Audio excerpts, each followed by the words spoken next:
wabarakatuh. Bismillahirrahmanirrahim. Alhamdulillah wassalatu wassalamu ala Rasulillah nabiyina wa habibina wa syafi'ina Muhammad ibn Abdullah wa ala alihi wa ashabihi wa man walah. InsyaAllah pada pagi ini kita masih lagi memberi laluan kepada kitab Ayyuhal Walad, pesanan Imam Al-Ghazali rahimahullah kepada salah seorang daripada murid senior beliau, yang pesanan yang mengungkapkan ilmu yang menjadi teras, untuk kebahagiaan akhirat, bukan semata-mata ilmu untuk akal semata-mata, ataupun belajar semata-mata untuk kita memenuhi hobi suka menuntut ilmu ataupun sebagainya. Sebaliknya, kita belajar dan menuntut ilmu demi kerana mencapai keredaan Allah dan juga kebahagiaan akhirat. Qala al-Imam Abu Hamid Al-Ghazali rahimahullah, Ayyuhal walad, qad alimta min hataini al-hikayataini annaka la tahtaju ila taksir al-ilm. Wal'an ubayyinu laka ma yajibu ala saliki sabil haqq. Sesungguhnya engkau telah mengetahui daripada dua kisah sebelum ini bahwasanya kamu tidaklah perlu kepada membanyakkan ilmu. Jadi yang pentingnya adalah ilmu itu biarlah sederhana, tapi beramal. Beramal itu yang lebihkan pada beramal. Wal'an ubayyinu laka ma yajibu ala saliki sabil haqq. Dan sekarang aku akan jelaskan kepada kamu apa yang seharusnya dilakukan oleh seorang yang melalui jalan yang benar. Seorang salik iaitu seorang murid yang merentasi jalan yang benar untuk mencapai keredaan Allah Subhanahu wa taala. Wa alam, ketahuilah olehmu, annahu yanbaghi lis-salik, sepatutnya lah bagi seorang yang melalui jalan Allah itu, dan sepatutnya lah baginya syaikhun mursyidun murabbin, dia memiliki seorang guru, syaikhun mursyid, yang boleh menunjuk ajar kepada dia, murabbin, dan juga boleh mentarbiahnya. Liukhrijal akhlaqus su' minhu bitarbiyatihi, untuk mengeluarkan akhlak-akhlak yang buruk daripada dirinya dengan tarbiyahnya, dengan tarbiyah guru yang mursyid, yang murabbi tadi, dapat mengeluarkan akhlak-akhlak yang buruk daripada jiwanya. Wa yaj'ala makanaha khuluqan hasanan, dan menjadikan pada tempat akhlak-akhlak yang buruk yang dikeluarkan tadi akhlak-akhlak yang baik pula. Itu disebut dengan konsep at-takhliyah summa at-tahliyah. At-takhliyah mengosongkan, kemudian mengisi, dipanggil, membuang dan juga memakaikan. Membuang akhlak-akhlak yang buruk, kemudian memakaikan kepada diri akhlak-akhlak yang baik. Wa makna tarbiyah, dan adapun pengertian tarbiyah, yushbihu, dapat diumpamakan seperti fi'lal falahi, perbuatan seorang petani, alladhi yaqla'u syauq, yang mencabut duri, mencabut kemucut, mencabut, dipanggil rumput-rumput dan sebagainya. Wa yukhriju an-nabatat al-ajnabiyah min bai'in zar. Dia seumpama, tarbiyah ini kata Imam Ghazali, dia seumpama tindakan seorang petani yang mencabut duri-duri dan juga menyingkirkan tumbuhan-tumbuhan asing min baini zar'i yang berada di tengah tanaman yang dia tanam. Liyahsuna nabatu, untuk membolehkan, untuk memastikan pertumbuhan tanamannya itu elok. Wa yakmulu ray'uhu, dan juga hasil yang dia dapat daripada tanaman itu sempurna. Jadi begitulah tarbiyah. Tarbiyah bukan sekadar kita tanam kemudian kita biarkan, tidak. Kita tanam kemudian kita jaga dan kita bajai sehinggalah, dan kita singkirkan semua perosak-perosak tanaman, penghalang-penghalang pertumbuhan dan sebagainya itu, sehingga akhirnya kita memperolehi buah yang elok, yang cantik. Wala budda lisalik min syaikhin yurabbihi wa yurshiduhu ila sabilillah. Tidak dapat dielakkan bagi seorang salik, seorang murid yang melalui perjalanan menuju Allah itu, dari memiliki seorang syekh yang mentarbiahnya dan menunjuk ajarnya kepada jalan Allah. Lianna Allah arsala ila ibad rasulan. Kerana Allah Subhanahu Wa Taala sendiri telah mengutuskan kepada hamba-hambanya seorang rasul. Liirsyad ila sabili, untuk menunjuk ajar hamba-hambanya ke jalannya. Fa idza irtahala alaihi salam min dunya, kemudian apabila Rasul ini telah wafat, berpindah daripada dunia ini, faqad khallafa al-khulafa fi makani, dia telah pun meninggalkan para pengganti untuk menggantikan tempat dia. Hatta yurshidu al-khalaiq, di mana para pengganti ini mengambil peranan pula untuk menunjuk ajar sekalian makhluk ila Allah, ke jalan Allah. Jadi tidak lainlah para ulama sebagaimana Nabi SAW menyebutkan dalam satu hadis, al-ulama'u warasatul anbiya. Para ulama adalah waris para nabi. Para anbiya al-anbiya la yuwarisu dinaran wa dirhaman. Para anbiya tidak mewariskan, tidak meninggalkan kepada manusia harta berupa, sama ada berupa dinar atau dirham, walakin akan tetapi yang mereka tinggalkan, yang mereka wariskan ialah al-ilm.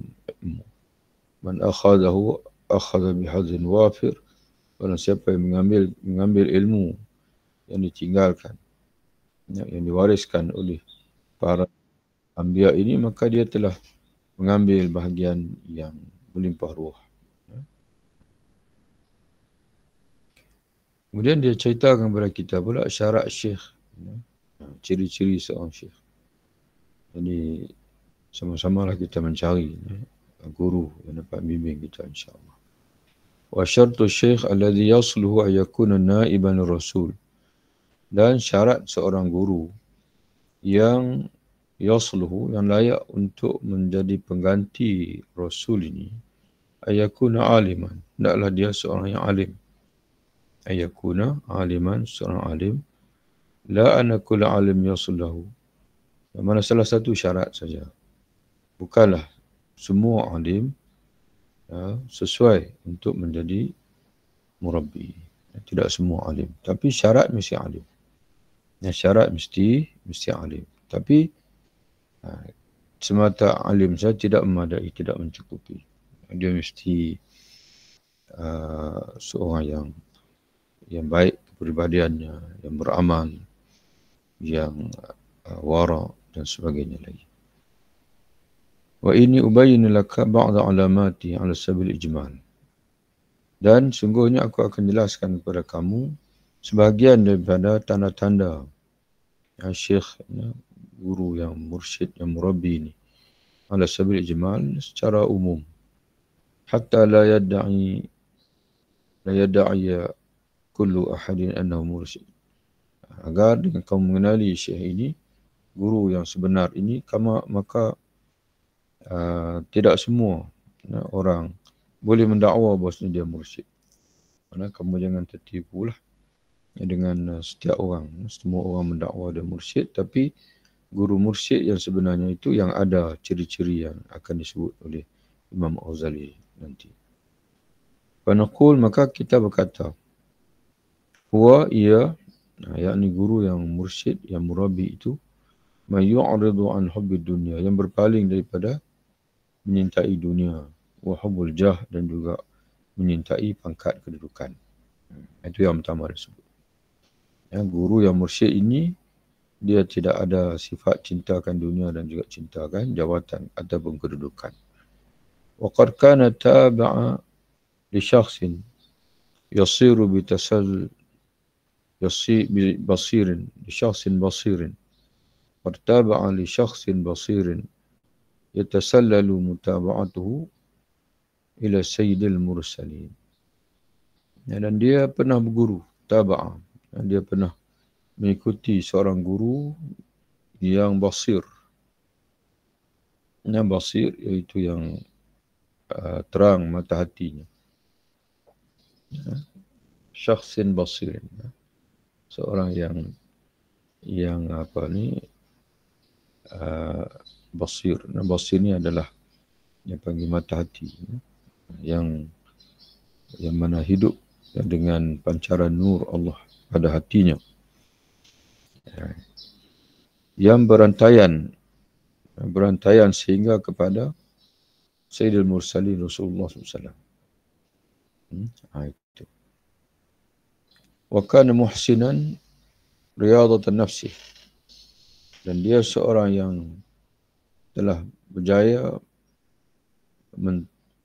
meriadah dirinya, melatih dirinya. Muhsinan, seorang yang elok pelatihan dirinya. Maknanya orang yang telah pun melalui pentarbihan diri dengan baik. Min qillatil akl,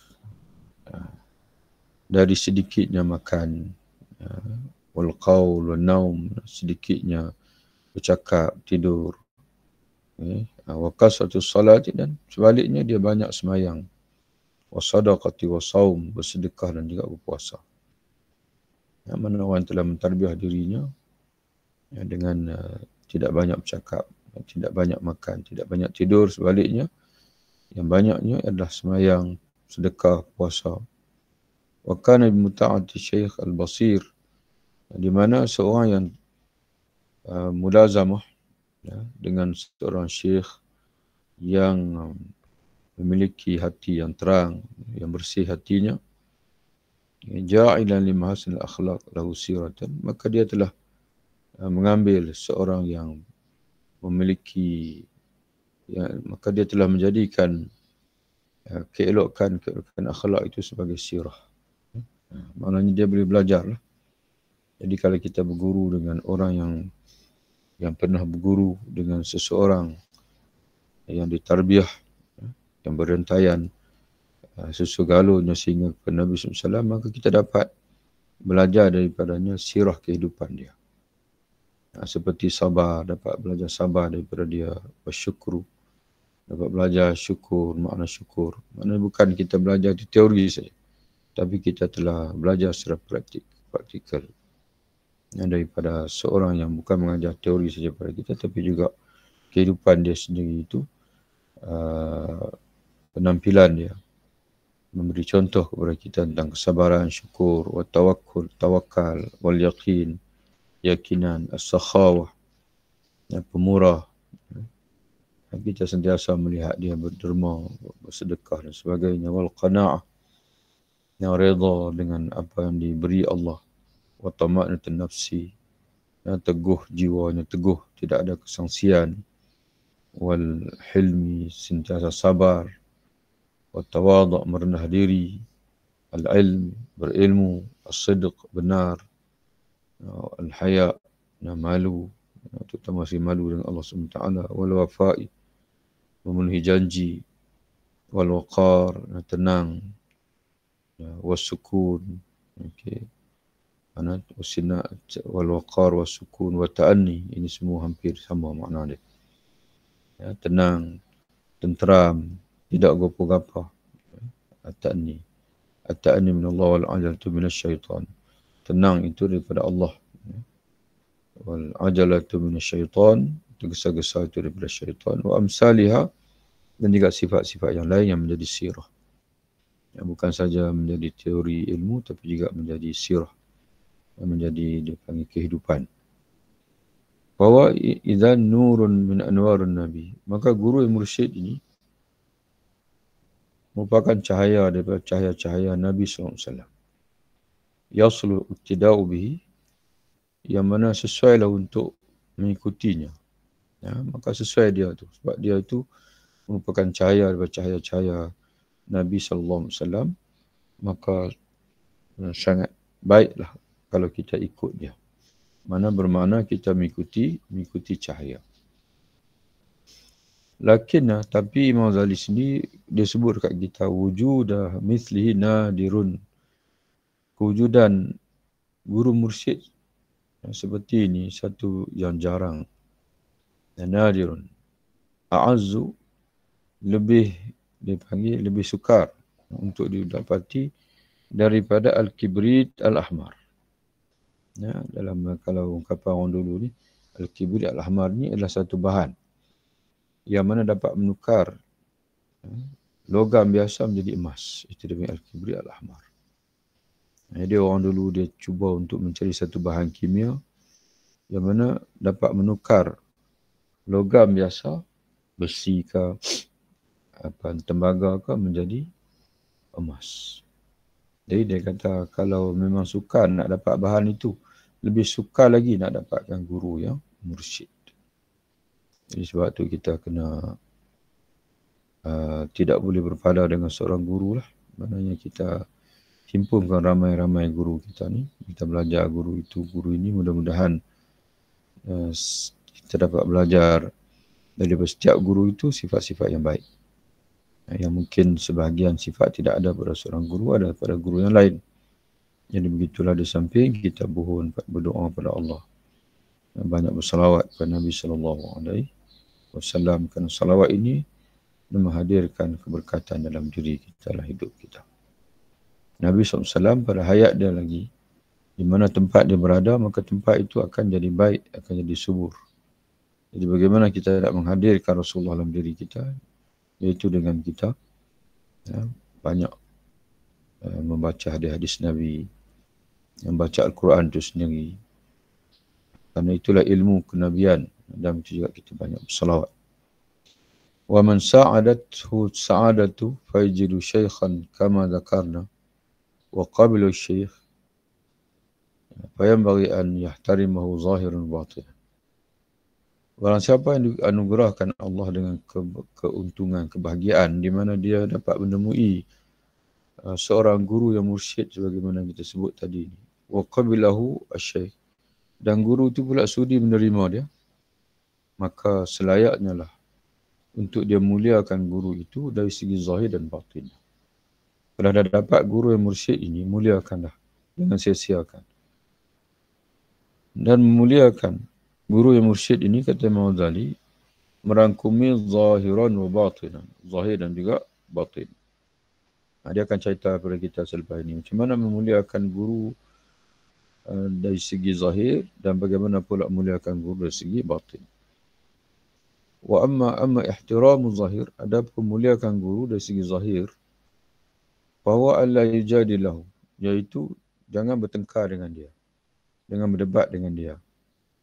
Wala yashtaghila bil ihtijaj ma'hu fi kulli mas'alin, dan jangan menyebutkan untuk berhujah dengan dia dalam semua persoalan. Wa in alima khata'ahu, sekalipun murid mengetahui kesalahan guru. Ya. Jadi jangan berdebat dengan dia. Sebaliknya kalau perlu bertanya dengan baik, minta penjelasan, jangan elakkan daripada berdebat dengan guru. Wala yulqiya baina yadayhi sajadatahu illa waqtu ada'is salah, dan jangan menghamparkan di hadapan guru sejadahnya melainkan waktu mengerjakan salat. Fa idza faragha bi raf'ihi yarfa'uhu, apabila selesai hendaklah sejadah itu diangkatnya semula. Wala yuksiru nawafilus salah bi hadrati, dan jangan dia banyak membanyakkan salat sunat di hadapan gurunya. Wa ya'mala ma ya'muru asy-syaikh min al-amal, dan dia hendaklah mengerjakan apa yang disuruh oleh syekh daripada amalan-amalan biqadri was'ihi wa taqatihi, dengan kadar kemampuannya, ya, dan juga keluasan waktu yang ada padanya. Maknanya di hadapan guru, jangan kita menunjukkan kita ni lebih daripada guru. Ataupun di hadapan guru, sebaliknya kita beri ruang seluas-luasnya untuk guru mengajar kita. Dan kita banyak beramal dengan apa yang disuruh oleh guru. Ya, maka mengikut dia panggil. Kerana guru mursyid. Sebab itu dalam mencari guru mursyid ini kita kena berhati-hati. Kerana kita ingin akur dengan ilmu dia. Dan juga ingin didisiplinkan oleh aturan-aturannya. Jadi maknanya kita beri ruang seluas-luasnya untuk ditarbiyah. Wa amma ihtiramul batin, adapun memuliakan batin pula. Mana memuliakan guru dari sudut batin kita, dalaman kita. Wa anna kulla ma yasma'u min asy-syekh, iaitu apa saja yang dia dengar daripada guru, wa yaqbalu minhu fi zahir, kemudian dia menerima secara zahir, secara luaran dia terima. La yunkiru fi batin, jangan pula dia mengingkarinya dalam dia, dalam diri. Ya? Mana dia terima tapi dalam hatinya tidak yakin. Ya? Dalam hatinya masih sangsi, ya, pada guru. La fi'lan wala qawlan, tidak pada perbuatan guru dan juga pada ucapan guru. Mana bila kita dah bersama dengan guru yang kita yakin, yang kita percaya, mana kita kena beri kepercayaan lah, zahir dan batin. Kita menerima seluaran dan kita menerima batin, kita pun yakin dengan ilmu yang diajarkan kepada kita. Li'alla yattasima bin nifaq, supaya kamu tidak dipanggil bersikap sebagaimana orang munafik. Ya, supaya kamu tidak ada ciri-ciri orang munafik. Wa illam yastati', kalau kamu tak mampu, yatruku sahabatu, maka tinggalkanlah daripada bersahabat, mendampingi dia, ila an yuwafiqa batinhu zahiru, sehingga, ya, kamu dapat menserasikan batin kamu dengan zahir kamu. Ya, jangan berpura-pura. Jangan berpura-pura menerima seorang guru padahal kamu tidak setuju pun dengan dia, tidak berminat pun dengan dia, tidak yakin pun dengan dia. Mana kamu buang masa. Ya, tinggalkan dia. Kemudian sehinggalah kamu benar-benar yakin dengan dia, barulah mendampingi dia, belajar daripada dia. Mana fokuskan pada guru yang lain yang kita yakin. Wa yahtarizu an mujalasati sahibus su', dan elakkanlah daripada bergaul dengan orang yang jahat. Litaqsura wilayatu syaitanil jin wal ins min sahni qalbi. Ya, dan seorang murid itu hendaklah menjauhi, mengelak daripada bersahabat dengan seorang yang buruk. Ya, agar dipanggil hilang, litaqsura. Ya, agar dipanggil akan mundur kekuasaan syaitan, sama ada syaitan jin atau manusia, daripada sahni qalbi, lapangan hatinya. Kena jaga hati kita. Macam mana nak jaga hati? Jangan berkawan dengan orang jahat. Kalau kita berkawan dengan orang jahat, mana kita memberi kuasa, memberi peluang kepada syaitan untuk mempengaruhi hati kita, mengotori hati kita melalui sahabat yang jahat tadi. Fa yusaffa 'anil lawsi syaitanah, di mana dia dapat menyucikan hatinya daripada pencemaran syaitan. Ya, lawsi asy-syaitanah. Ya.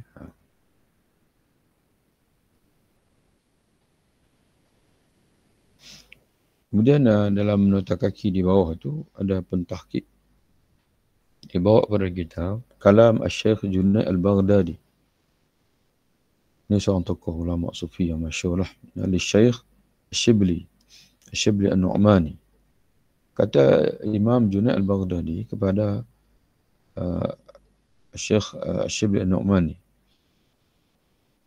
Kata dia, idza ra'aita sufiyan, kalau kamu melihat seorang sufi, mana seorang yang berpenampilan sufi, walam yakun ayyamini mushaf, tapi di kanannya tidak ada mushaf, wa ala yasiri hadis, di kirinya tidak ada hadis, wa ala qudamihi fiqhun, di depannya tidak ada fiqh, fashhad annahu syaitan, maka bersaksilah bahwasanya dia adalah syaitan. Ya, jadi seorang sufi yang sebenarnya itu mesti ada bersama dia Quran, hadis dan juga fiqh, kata Imam Junaid Al-Baghdadi. Jadi seolah-olah Imam dibawa pada kita ni ungkapan ni. Sebab tadi Imam Ghazali kata jangan bersahabat dengan syaitan. Karena bila kamu bersahabat dengan syaitan, kamu telah mendedahkan hati kamu kepada pencemaran syaitan. Kemudian datang kaki bawa Syekh Junaid. Jadi seolah-olah dia nak isyarat kepada kita ialah syaitan itu ialah seorang yang berpenampilan seolah macam dia guru yang mursyid. Tapi dia tidak faham Quran, tidak faham hadis dan tidak ada ilmu fiqh. Maka itu syaitan. Ya, merosakkan kita. Wa ala kulli halin yakhtarul faqra ala al-ghina. Dalam setiap keadaan hendaklah murid itu memilih fakir daripada kaya.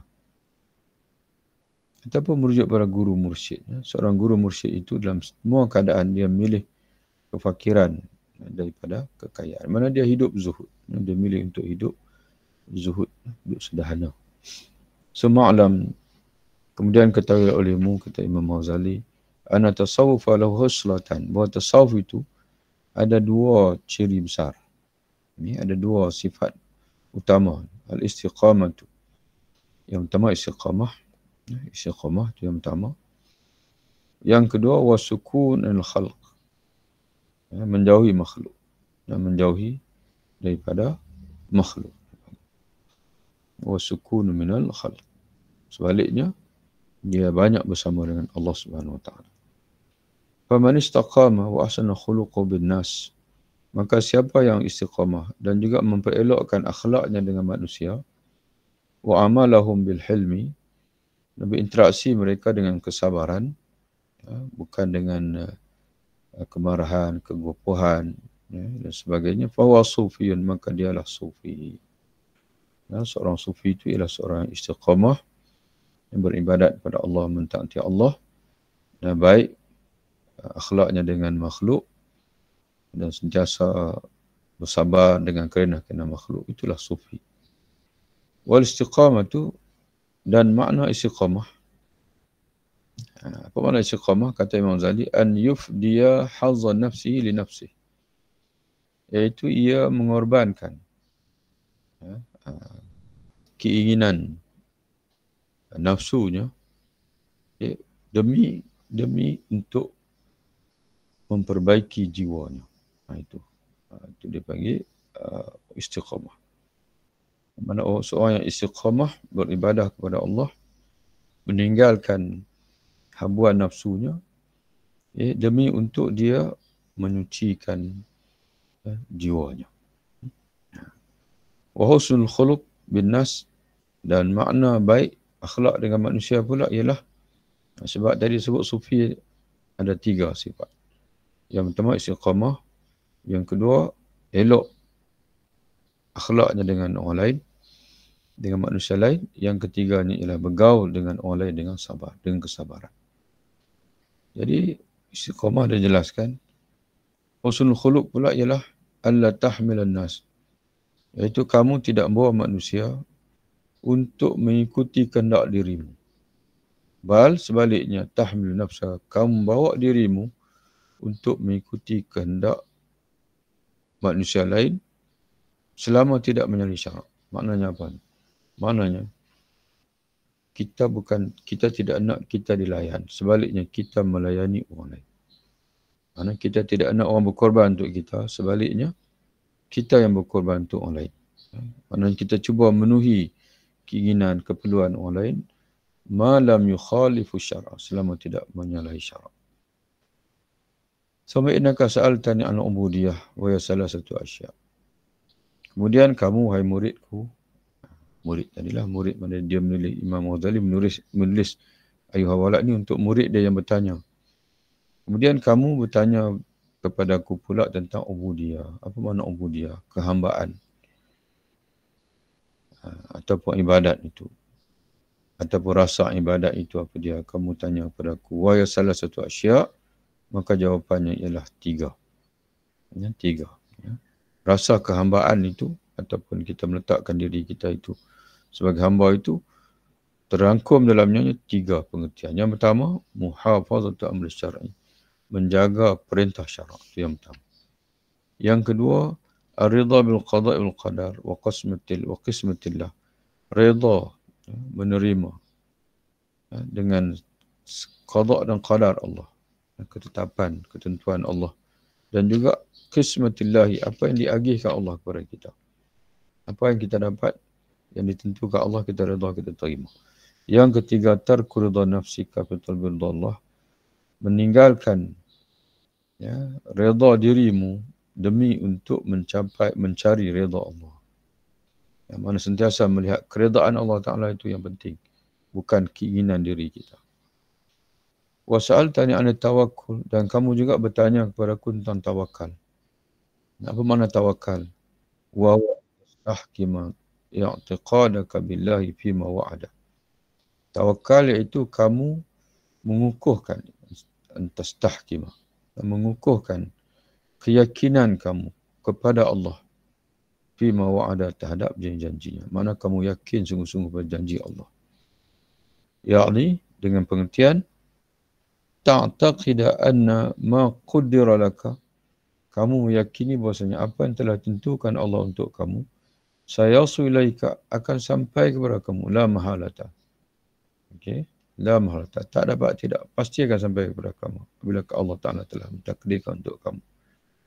Wa in ijtahada man fil alam ala sarfihi anka, sekalipun seluruh manusia di dunia ni ingin malingkannya daripada kamu, tetap akan sampai kepada kamu kalau Allah Ta'ala mentakdirkan untuk kamu. Wa ma lam yuktab laka lan yasila ilaika wa in sa'adaka jamil alam. Dan apa yang Allah tidak tulis untuk kamu, Allah tidak tulis untuk kamu, tak akan sampai kepada kamu walaupun kamu dibantu oleh sekalian alam. Itu makna tawakal.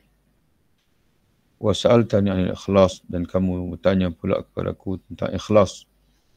Wa huwa, maka ikhlas itu antakuna amaluka kulluha lillah, iaitu kamu menjadikan seluruh amalan kamu adalah untuk Allah. Wala yartahu qalbuka bimahamir nas, dan hati kamu tidak tenang dengan pujian-pujian manusia. Wala tubali bimazamihim, dan kamu tak kisah pun dengan celaan-celaan mereka. Yang penting kamu buat itu lillahi ta'ala, tak kisahlah orang nak puji pun. Kalau orang puji pun biasa saja. Dan kalau orang mengeji kamu, benda yang kamu buat lillahi ta'ala, orang mengeji kamu pun, kamu tak ambil kisah. Kerana kamu tidak buat untuk mereka. Wa'alam anna riya' yatawalladu min ta'zimil khal. Ketahuilah, riya' itu, pencarian itu ialah lahir daripada, dipanggil rasa keagungan manusia. Mana kita rasa dalam hati kita ni, kita inginkan pujian orang, pengagungan orang lain. Itulah faktor yang akan melahirkan riya' dalam hati kita. Jadi sebab itu kita buang faktor itu, maka kita akan senang ikhlas. Wa ilajuhu, macam mana nak mengubati riya' ini? Antarahu musakharil qudrah, iaitu kamu melihat mereka semuanya itu orang yang kemampuan mereka itu adalah kemampuan yang tertakluk dengan dipanggil aturan Allah Ta'ala. Yang musakhar. Musakhar ni makna semuanya adalah menjadi hamba. Ya, bukan buat dengan keinginan masing-masing, tapi dengan apa yang telah ditetapkan oleh Allah Subhanahu Wa Ta'ala. Tahsabuhum, di mana kamu menghitung mereka, kal jamadat, seumpama batu-batu. Fi adami qudrati isal rahah wal masyaqqah, di mana mereka tak mampu untuk menyampaikan kepada kamu sama ada menyampaikan kerehatan ataupun kepayahan. Jadi sekarang ni masalahnya sekarang ni kita duk rasa manusia ni boleh beri, manusia ni boleh menyakiti kita. Kerana kita melihat manusia ni, setiap manusia itu ada kemampuan masing-masing untuk memberi efek pada kita. Kata Imam Ghazali, berhenti daripada memahami demikian. Sebaliknya kita kena faham, semua mereka itu di bawah ta'aluk Allah. Tertakluk dengan apa yang Allah Ta'ala tetapkan untuk mereka. Kita rasa seorang itu boleh memberi pada kita. Tidak. Dia hanya boleh memberi kalau Allah Ta'ala nak. Kita rasa dia tu seorang itu boleh mudaratkan kita. Kita tidak. Dia hanya boleh mudarat kalau Allah Ta'ala mengizinkan. Jadi sebab itu, akhirnya ialah kita tidak melihat semua mereka. Sebaliknya kita melihat di sebalik mereka itu, iaitu qada dan qadar daripada Allah SWT. Litakhlusa min mura'atihim. Dengan itu kamu dapat bebas daripada riak-riak, dia panggil. Mura'atihim, penglihatan-penglihatan mereka. Kamu dapat bebas daripada mana kamu tidak mengharap lagi untuk dilihat oleh mereka, untuk dinilai oleh mereka. Sebaliknya kamu harapkan untuk dinilai oleh Allah Subhanahu wa taala. Wa matahtasabu zabil qudrah wa iradah. Selama kamu merasakan mereka itu, masing-masing mereka itu memiliki kekuatan dan memiliki keinginan masing-masing. Lan yab'adaka lam yab'uda lan yab'uda anka riya. Maka riak tidak akan terpisah daripada kamu. Selagi kamu melihat manusia itu kuat, ada kemampuan, maka selagi itu kamu akan mengharapkan perhatian mereka, pandangan mereka. Sebaliknya kamu, kalau sebaliknya, iaitu kamu hanya melihat bahawa semua manusia itu hanya boleh bertindak dengan kemampuan yang diberikan Allah, maka kamu tidak mengharapkan mereka. Sebaliknya kamu mengharapkan Allah Subhanahu Wa Taala. Demikianlah bacaan kita pada hari ini. Mudah-mudahan kita dapat sambung lagi insya-Allah, sehingga mungkin dalam 2 majlis lagi lah. 2 atau 3 majlis selesai, kemudian baru kita sambung balik pada mustakhlas insya-Allah. Wallahu a'lam bissawab. Assalamualaikum warahmatullahi wabarakatuh.